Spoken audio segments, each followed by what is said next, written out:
ইতরের দেশে থাকি।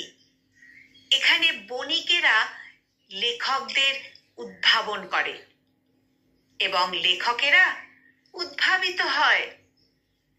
আমি একটি ইতরের দেশে থাকি, যে দেশের বুদ্ধিজীবী অধ্যুষিত সরকার শীতের ইথারের মধ্যে গরিব মানুষদের ঘর ভেঙে দেয়।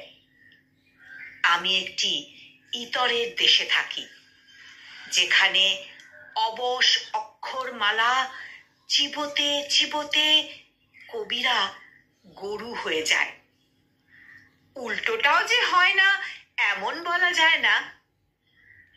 আমার ভাগ্য আমি নিজেই ভেঙেছি, তাই বাতিল স্টিম রোলারের কাছে বসে থাকি, বসে থাকি আর বসে থাকি, বসে থাকি আর রাস্তা বানাবার গল্প শুনি। কলমে কবি নবারুণ ভট্টাচার্য, আর কণ্ঠ প্রয়াসে আমি নিবেদিতা।